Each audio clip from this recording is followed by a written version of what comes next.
So it's early January, and early January means blending wines. And I'm sitting here, of course, with Caitlin Lomo, and we're working on our 2023s. And today we've been tasting wines from the valley floor, and yesterday we were tasting wines from the mountaintops. And I've come up with a few very strong opinions on this vintage. 2023 was very cool.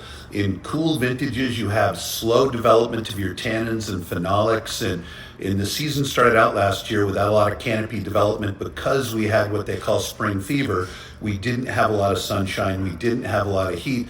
And the canopy never developed like you would expect in a winter that you had that much rainfall. So we started out slow, and then it was cool. And I think my first thought on the mountain wines were the tannins are absolutely there. You feel the mountain textures.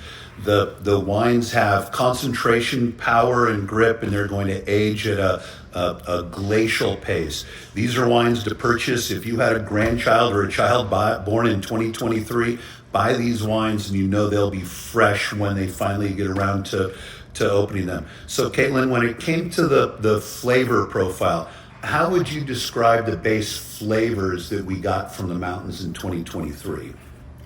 Well, the flavors are definitely secondary to the textures. So like you're saying, I totally agree about the tannin structures. It's not just that the tannins are present, it's the quality of the tannins. They're grippy, they're strong, they're very present, they're almost dark. The wines have a dark personality. They're brooding. They're brooding wines. The flavors are kind of in that same wheelhouse. There's a lot of darker, blacker fruits, at least from the sources we've been tasting the last 2 days. And tertiary flavors. There's a lot of complexity. They're not going to be fruit bombs by any stretch of the imagination. No, they're not fruit bombs, even though they are perhaps chemically speaking ripe. They're not underripe. They're not, we talk a lot about the cool vintage. It was rainy in the winter, and then it was very cool during the harvest season, and it was a very slow ripening process, but the grapes did get ripe. Yeah. But that doesn't mean that they have big, fruit-forward, boisterous personalities. They're much darker. Powerful, concentrated, serious wines full of flavor. For sure. 2023 mountain wines.